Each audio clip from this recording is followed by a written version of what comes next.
guys, what's up? It's Monique and welcome back to my channel.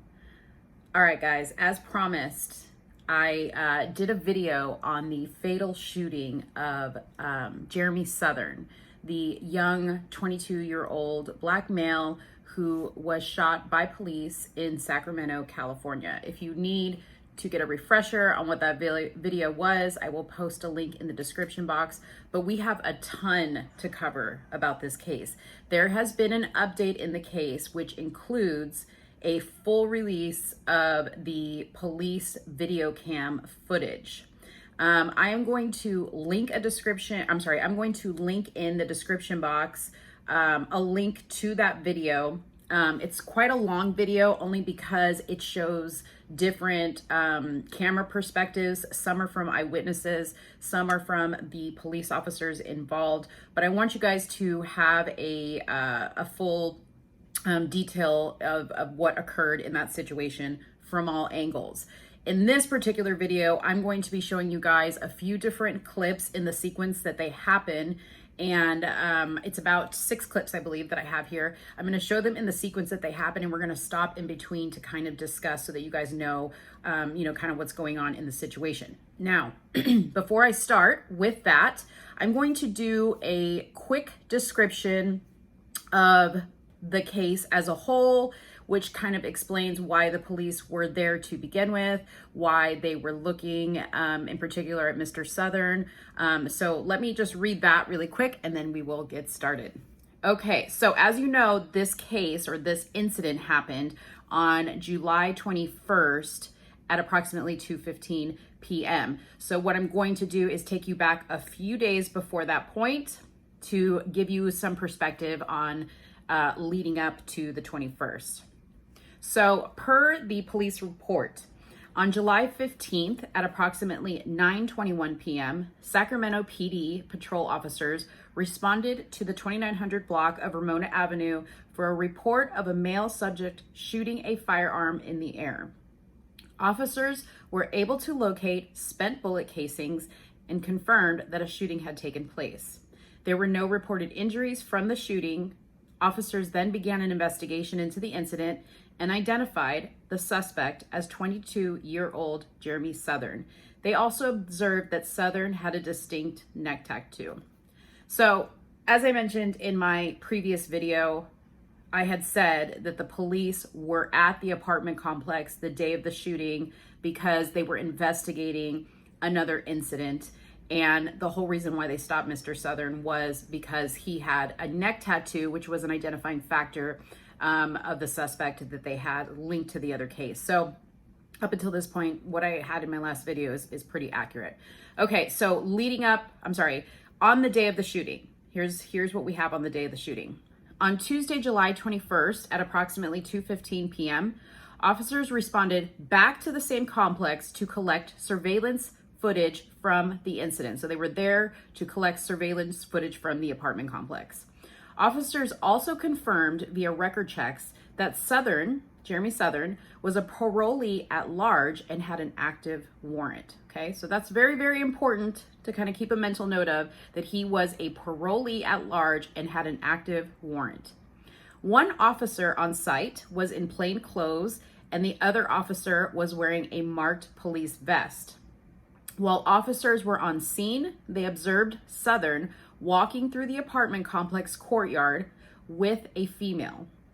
Officers contacted Southern and he immediately drew a handgun from a satchel and began pointing it at the officers, okay?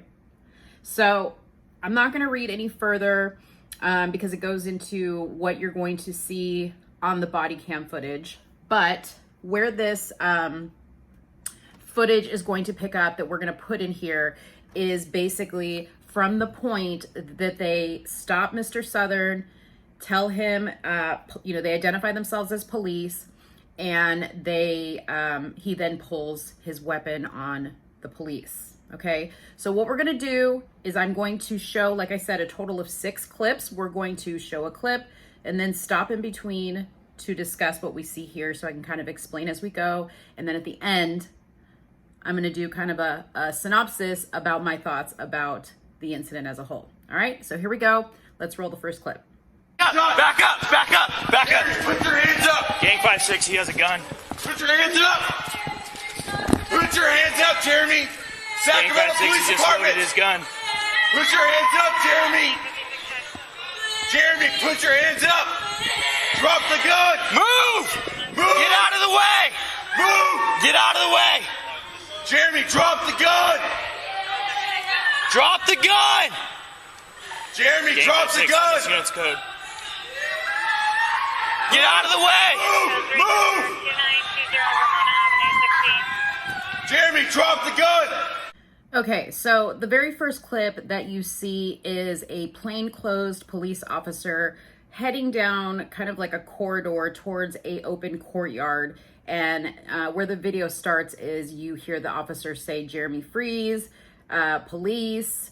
And he starts to retreat backwards to take cover because Mr. Southern almost immediately pulls his weapon.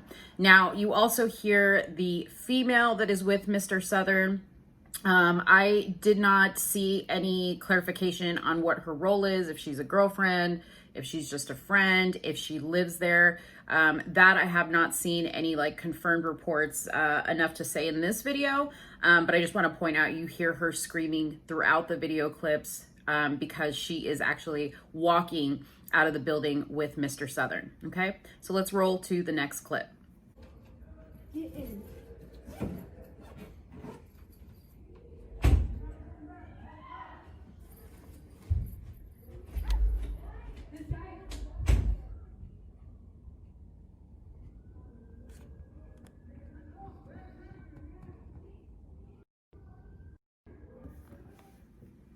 Okay, so the next clip that you see is actually a eyewitness video from somebody who lives in the apartment complex who had a pretty clear vantage point of the whole incident. So they are obviously filming this probably on their cell phone from their window. You don't really hear a whole lot of audio in this one like you do in the other one, but you do hear kind of muffled. But basically what it is a different viewpoint of the first video that we saw. Okay, so you can see Mr. Southern clearly, you can see him backing up, you can see him pull his weapon, and get a better idea of what his physical actions are. Okay, so we're gonna move on to the next clip. The gun raised, he's on the phone.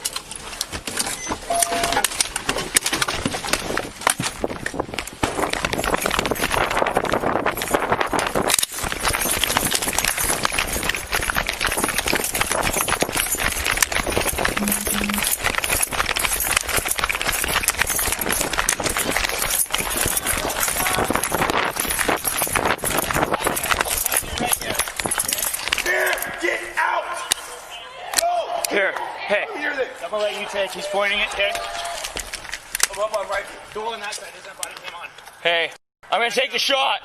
I'm gonna take the shot. Back out. Back.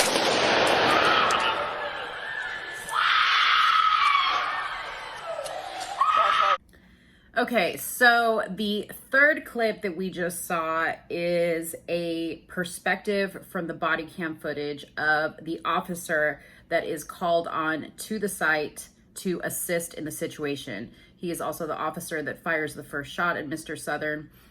So again, what you're seeing is a different perspective of the first two videos. So the first video was from the police on site that first encountered Mr. Southern. The second video was from an eyewitness at the apartment complex. And the third video is from the second officer to arrive on scene that actually fires the shot. Okay, so just to make it clear, all of these perspectives are happening at the same time, but I wanted to give you kind of a full, complete view of everything that's happening. So you do hear him. Well, first you hear the officers instructing Mr. Southern's female companion to get out of the way. If you watch the full video, you will be able to see that in the very beginning, she's kind of standing in between Mr. Southern and the police. They are instructing her to get out of the way. She's very, very frantic.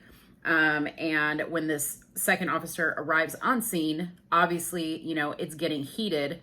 And you know, they don't want her to be injured in the situation, so they're trying to get her to move out of the way. Again, not knowing what Mr. Southern is going to do, what his intentions are. I think it's also very credible for me to note, and again, you can go back and watch this full video and kind of verify what I'm telling you here. But in the very beginning, I don't know if you heard it, if it was audible in that first clip, but one of the very first things that Mr. Southern himself says, you may have to turn up the volume to hear this on your device, but he says, "I'm going to die today. I'm not going back." So I'm going to make the assumption at that point, and again, this is an assumption, that Mr. Southern knows he's obviously in trouble. He knows why the police are there, and he does not see a way out of this for himself. Okay, so I want to note that so that you guys do not miss that. Now, the next video I am going to post, I believe, is of a third officer arriving on the scene that ultimately fires the second shot. So we'll go ahead and roll that clip.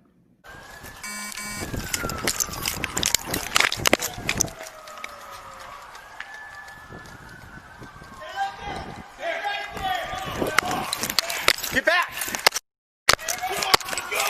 Get back! Get back! Get back! You guys got a vest. I don't have a vest. Guys on the ground!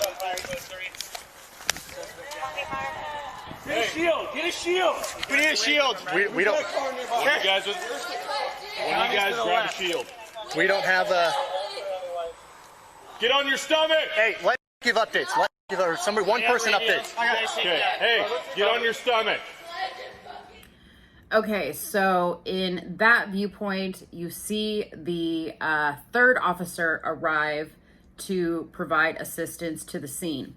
Now, at this point, you're going to see it in the next clip, but at this point, Mr. Southern has been shot one time. He is laying on the ground. His female companion is kind of off to the side from him. She has been told to lay on the ground and is complying with police, has her hands kind of spread out. And the weapon that Mr. Southern has is now a couple feet away from him.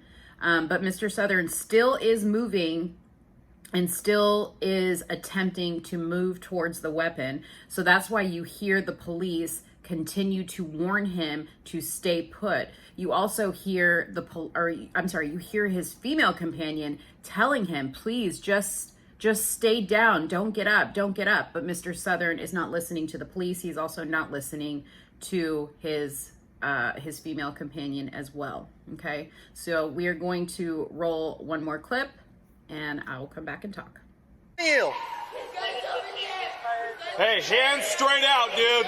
stay on the ground. Keep your hands out in front of you. Where's the gun at? Where's the gun? Stay on the ground. He's crawling towards it. Where's the gun? Right to the left. To the left of that backpack.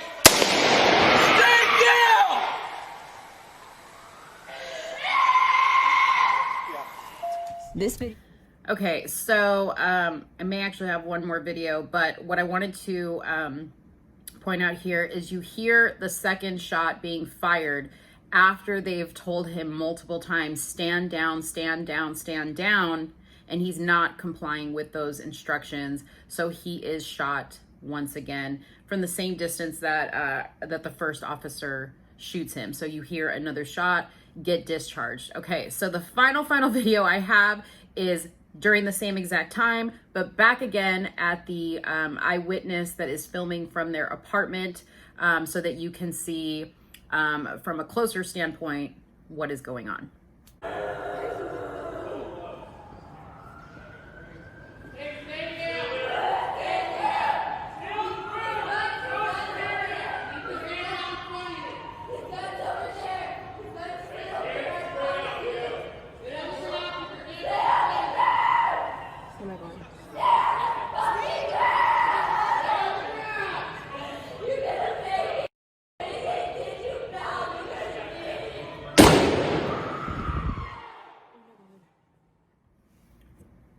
Okay, so there you see from the closer vantage point, Mr. Southern gets shot.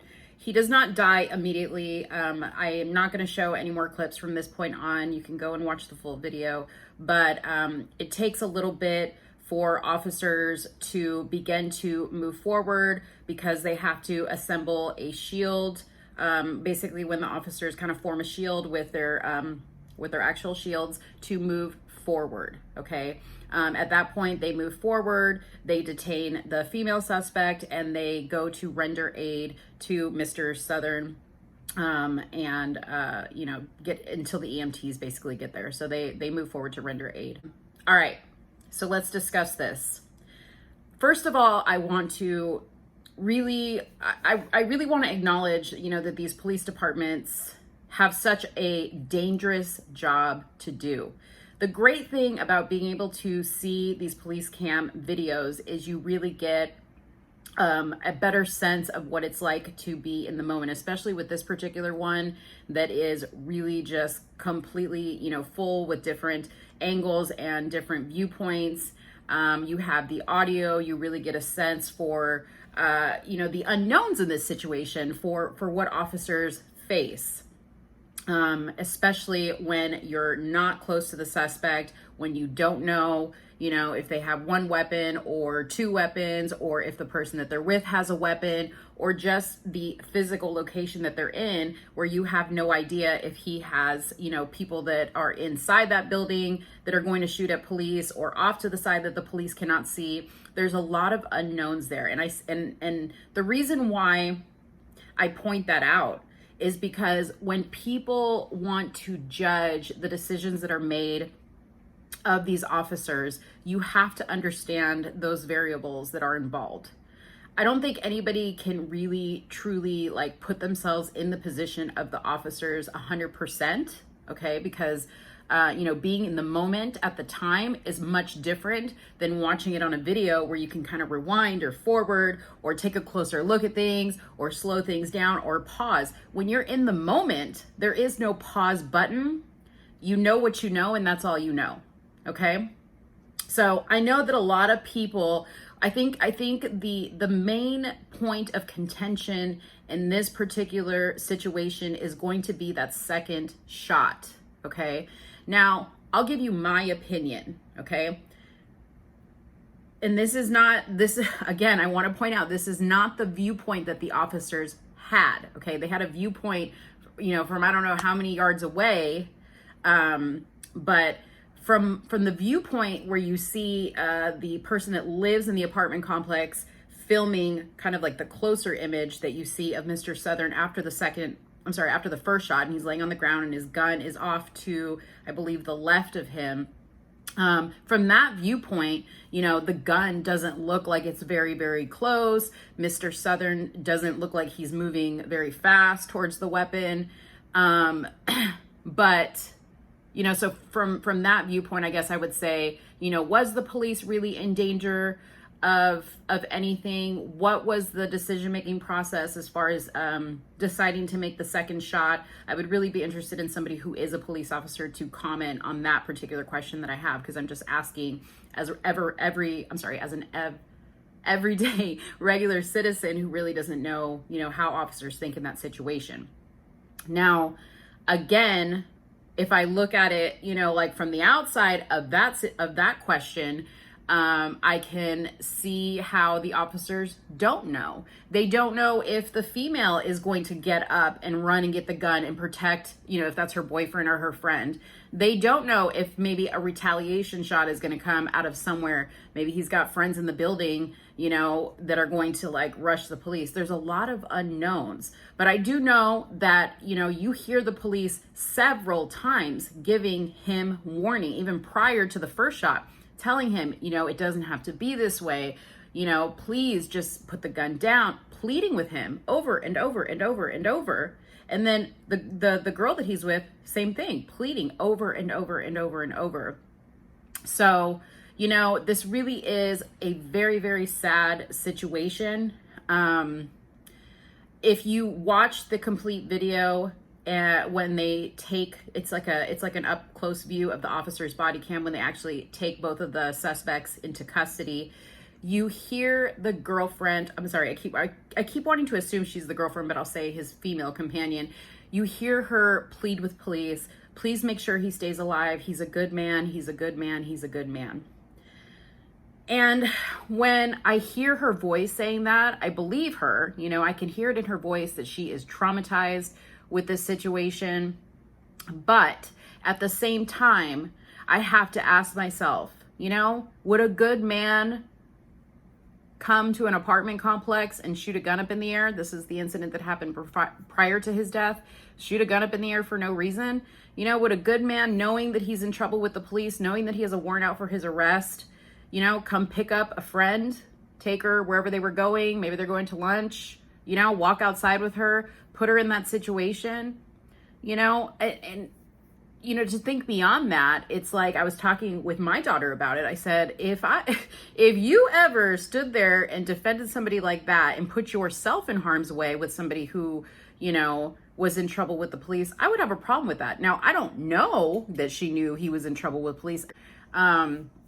But, you know, you do hear in previous interviews, his family, his sister, another friend saying that, you know, he wasn't a perfect guy. You know, but he was trying to do better. And I believe that. I really do believe, honestly, with everybody, I really believe people don't want to be malicious. People don't want to be evil. And I feel like if there are people like that, it's a very, very small percentage. You know, this to me just screams, and in fact, I'm not even assuming this. It was told in an interview with his sister that Mr. Southern had spent a lot of time in foster homes. You know, they didn't have a good life upbringing. So you really see the effects of that just on a young man alone, who probably didn't have a father figure in his life, probably grew up in the streets. And, you know, this is how he reacts to this. You know, it's kind of like, you know, an animal that is caged up for a long time. You know, they only know how to behave a certain way because they've lived their life a certain way. They've never experienced anything different. Okay.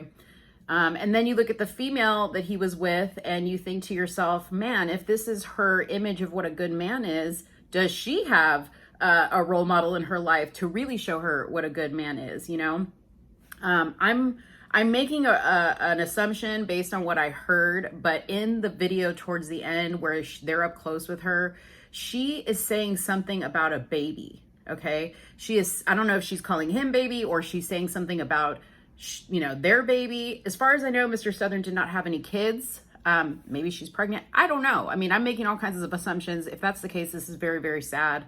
Even more so.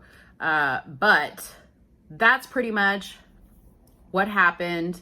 Yes, it is a very sad situation. Yes, it didn't have to go down like that.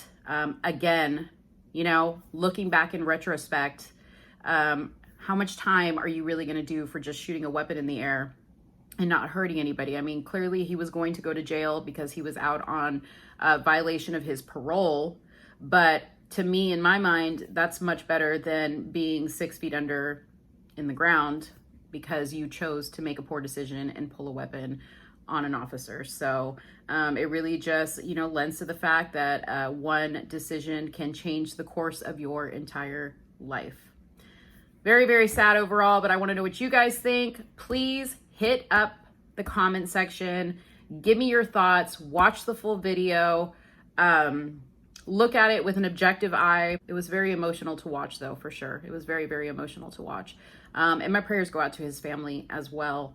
And that this girl is able to, you know, heal from this, because I would be traumatized being that up close and personal in a situation like this. So drop a comment in the comments box. Don't forget to like this video, share this video, and most importantly, hit the notifications bell after you subscribe to my channel so that you don't miss when I drop another video. Okay?